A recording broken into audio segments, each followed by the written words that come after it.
Salut à toi. Aujourd'hui, vidéo un petit peu spéciale. Je me suis dit que ça pourrait te plaire de voir une de mes vraies séances d'entraînement. Ce sera comme une mise en pratique des différents conseils que je te donne en temps normal. Tu pourras voir mes échauffements actuels, mes exercices et mes cycles de progression que je mets en place pour la séance PEC. Plutôt que de te balancer bêtement les images, pour les choses importantes, je vais t'expliquer ce que je fais et pourquoi je le fais. On commence par un échauffement général qui a pour but de préparer les différentes structures à l'effort. J'insiste un petit peu sur les zones plus fragiles et qui ont tendance chez moi à être plus vite lésées. Si ça t'intéresse, j'ai fait une vidéo où je détaille une routine complète d'échauffement. Elle diffère légèrement de celle-ci mais est super efficace. Après mon échauffement général, je passe à l'échauffement spécifique. Pour ce faire, je vais monter progressivement en charge sur le premier exercice de la séance. Aujourd'hui, c'est PEC, donc je monte en charge sur le développé décliné. Je commence toujours par une vingtaine de reps barre à vide pour un petit peu reprogrammer le mouvement et la trajectoire. Ensuite, à chaque fois, je rajoute 10 kg de chaque côté de la barre et je réduis un petit peu le nombre de reps.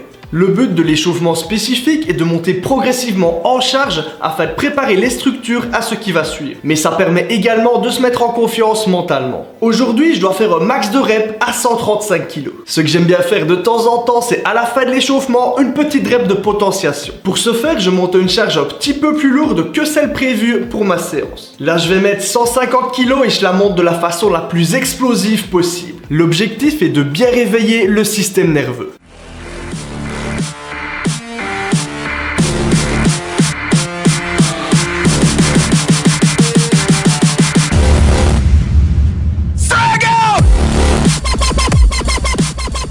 Maintenant, je me prends un petit 8 minutes de temps de repos avant de faire ma première vraie série. Actuellement, sur le décliné, je fais le cycle 5-3-1, que j'ai légèrement modifié. Je te parle du cycle original dans cette vidéo. Pour faire simple, sur la première série, on fait un maximum de reps avec une charge relativement lourde, et ensuite on décharge un petit peu pour les séries suivantes. Pour le développé décliné, je fais cet exercice pour plusieurs raisons depuis un petit peu plus d'1 an. Ce que je peux te dire, c'est qu'il a clairement été au-delà de mes attentes, et pour moi, il est devenu presque indispensable. Si ça t'intéresse, j'ai fait une vidéo pour expliquer les différents avantages du développé décliné. Bon allez, c'est parti pour le max de reps.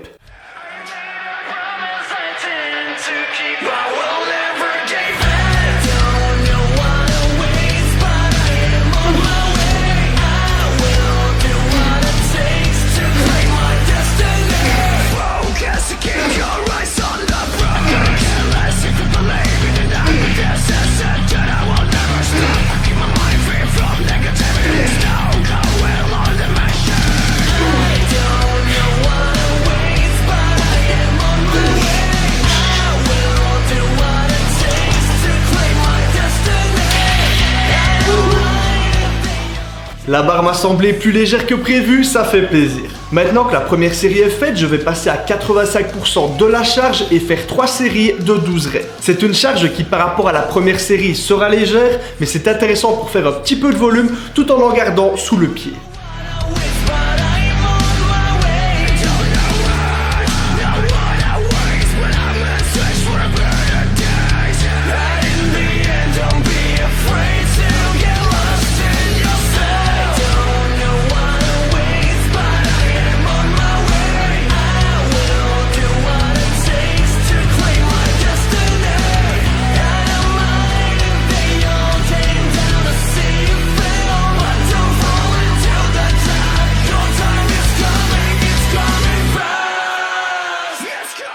Pour la suite de la séance, étant donné que je me prépare pour le concours de développé couché DSP Games, je vais faire une série de développé couché. C'est un exercice qui ne m'a pas énormément réussi par le passé, donc je l'ai uniquement ajouté à mon programme pour améliorer le transfert entre le décliné et le couché pour le concours. Ici, j'ai prévu de faire 18 reps à 95 kg qui est la charge du concours. Actuellement, ça fait 8 semaines que j'augmente d'une rep toutes les séances en gardant toujours sous le pied.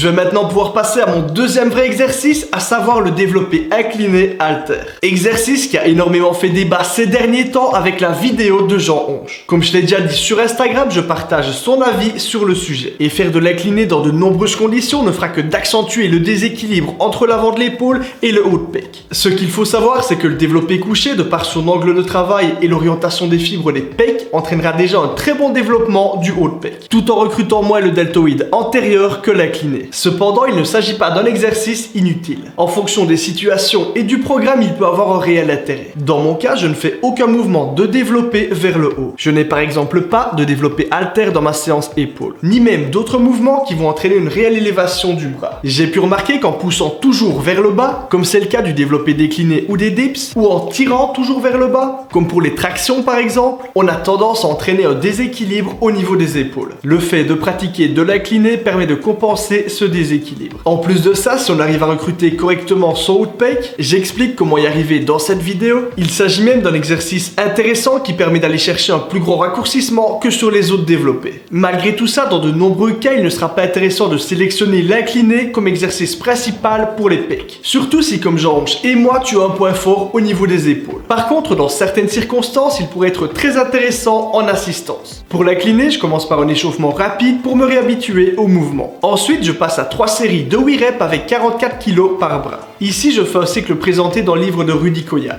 où la charge augmente à chaque séance et le nombre de reps diminue toutes les 3 séances. La première semaine, on a très facile et la difficulté augmente progressivement. Marvin Devine.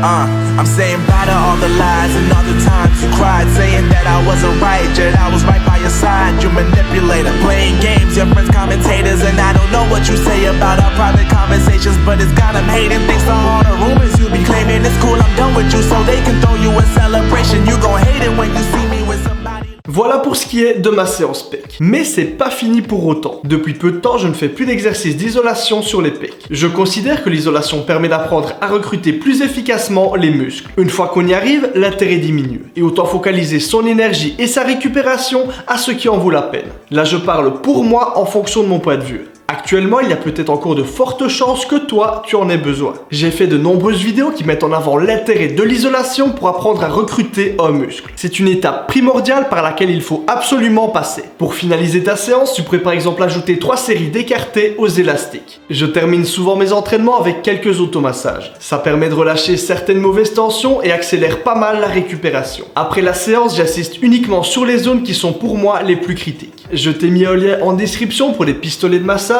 Ils proposent différents modèles qui ont chacun leurs avantages. Si ça t'intéresse, j'ai un code promo sur le site Massage Gun qui te permettra de gagner quelques euros. Je n'y gagne rien si tu l'achètes ou pas, c'est 100% bénéf pour toi. Dis-toi juste que c'est un outil que j'utilise très régulièrement. Dis-moi en commentaire si ce type de vidéo te plaît. Si c'est le cas, j'envisagerais d'en faire pour d'autres muscles. Pense à me laisser un pouce bleu et à t'abonner. On se rapproche petit à petit des 100 000 et ce sera vraiment une super belle étape pour moi. Et on se dit à samedi 18h dans 2 semaines et à la prochaine.